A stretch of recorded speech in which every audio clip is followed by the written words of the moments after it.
Let's be honest, no one thought Moana 2 was going to match the quality of the first film. But did I expect it to at least be better than Disney's direct-to-video sequels? Yes. Was that the case? Let's talk about it. Moana 2 was in fact animated by Disney Studios, just not here in the USA. It's easy to understand why a sequel for Moana was made after seeing how successful the first film was, but this film is very, very different from the first Moana. I think I should start with what I believe will be the biggest difference everyone will talk about: the music. Moana's soundtrack and musical numbers range from fine to How Far I'll Go. The sequel decided to mix it up and match the song quality of the songs in The Return of Jafar. No one is going to be singing Can I Get a Chee-Hoo like they were singing You're Welcome. All of the other songs lack any dramatic tie into the film. They function as a means of desperately grabbing at the audience's attention. My least favorite song was Get Lost, a song sung by a character that I don't know the name of, to Moana in order to help guide her exactly where she needs to go. Yes, the song is in fact all about when you don't know where to go, just get more lost and go in random directions. And yes, during the whole song, Bat Lady is leading Moana exactly where she needs to go. The song is in direct contradiction to what we are being shown in the film. Top tier retardedness. My favorite song was Beyond. It was okay. I honestly believe all of the singers did a pretty good job, especially the actress who voices Moana. The lyrics aren't very impressive. However, I did laugh when they rhymed Moana with Kamana. You're gonna make some history, Kamana, Moana. That got me pretty good. The songs in Moana 2 is getting a 3 out of 10. Let's discuss the film's greatest strength, the characters. This film benefits greatly from the characters they inherited from the first film. The returning characters were for the most part consistent with who they were set up to be in the first film. Moana's parents don't get a lot of focus in this film, but what we do see of them is pretty good. Her father expresses his concern for Moana's safety, but trusting her to come through. And her mother looks after her and then advises her to take a crew to help her on her voyage. But if she knew who Moana would pick, she probably wouldn't have suggested it. We'll talk about these clowns later. Moana is a normal person half of the time. She's confident as a sailor, and at times swings around the ship better than Spider-Man could. She has a mission to accomplish and a plan to make it happen. The other half of the film, she picks these buffoons to be her crewmates, and makes numerous other idiotic decisions that could have cost them their lives. Her relationship with her parents, sister, and Maui are what keeps us interested in this film at all, and it's all handled pretty well. When she sacrifices herself, it feels dramatic for a second, and is the most serious part of the film. Now, for the least serious part of the film. Let me introduce to you Moana's crew. This is Mani. He's strong, an artist, a history buff, and annoying. This pick would make sense if they needed someone strong for boat repairs and controlling the ship. But they don't need that. Moana is strong enough to steer the ship perfectly, so everyone else should be able to do the same. Unless they brought an elderly person along. They also don't need him for boat repairs, because that's why Moana picked Lotta, a ship designer and builder. The only downside to picking Lotta is that she's a freaking psychopath. 40 seconds into the voyage, she's trying to chop down the mast. Of course, Moana is able to stop her before she finishes, but once Maui leaves, so he can't protect them anymore, during the climax of the film, Lotta convinces Moana to let her chop down the mast. Then she proceeds to turn the sail into a kite, which I can only assume was the quickest way to kill everyone that Lotta could think of. Lastly, and definitely least significant, we have Keely, an elderly farmer who can't swim and doesn't want to go at all. Also, did I mention he can't swim? This crew reminds me a lot of the crew from Lightyear. I'll admit they're not near that bad, but the film would definitely have been better with competent crewmates instead of this bunch. Or, alternatively, you could keep them exactly how they are and incorporate them into the story better.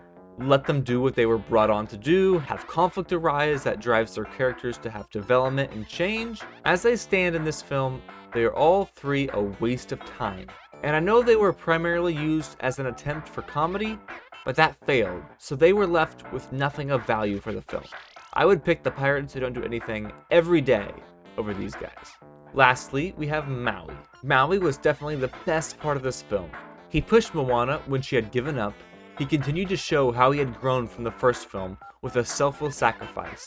And the saving grace of the film, he had jokes that I laughed at, which was desperately needed because I kind of felt bad being the only one laughing at the plot of the film itself in a crowded theater.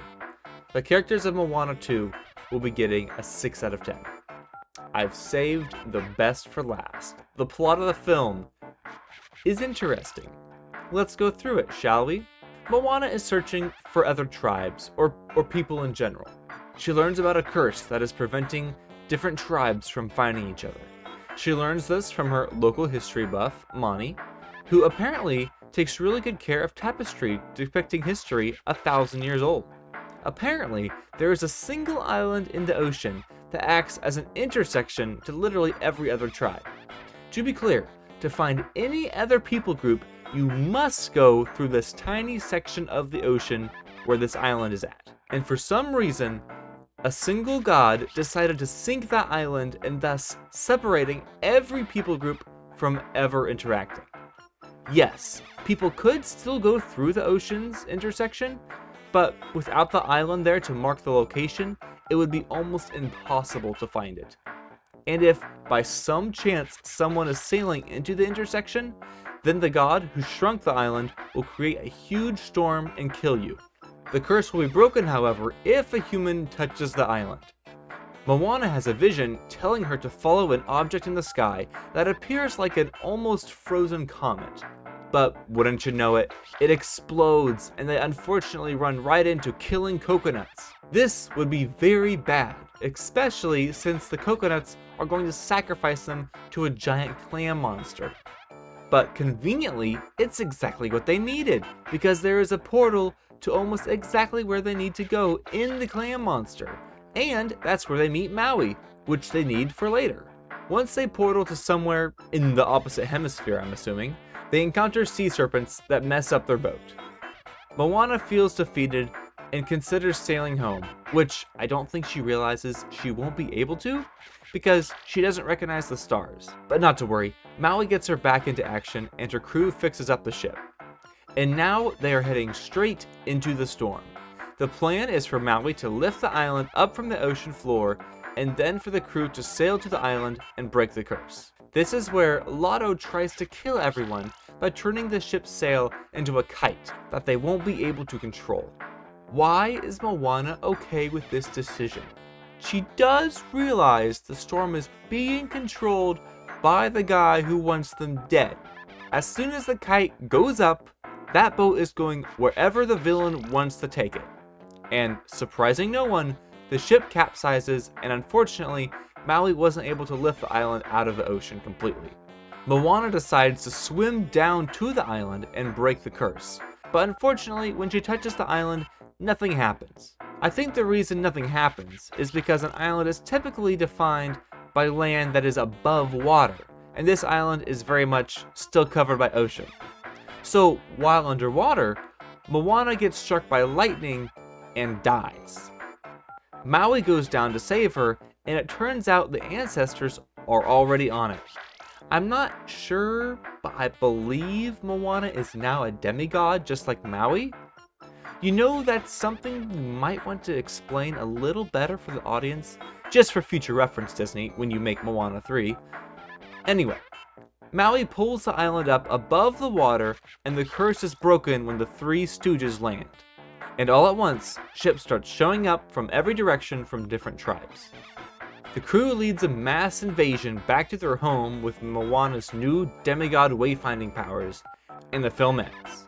There's also a closing scene with the villain saying, "This is only the beginning," which, if this movie is successful, I can only imagine it will be. I hope you could tell how much I enjoyed laughing at this film's plot. It was full of conveniences and made no sense, but at least it was funny bad.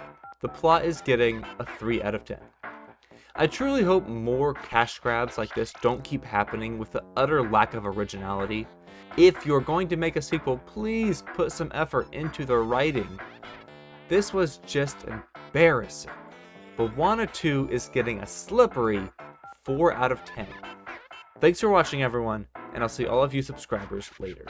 So serious. Oh, we couldn't possibly. We're very busy with cargo and stuff.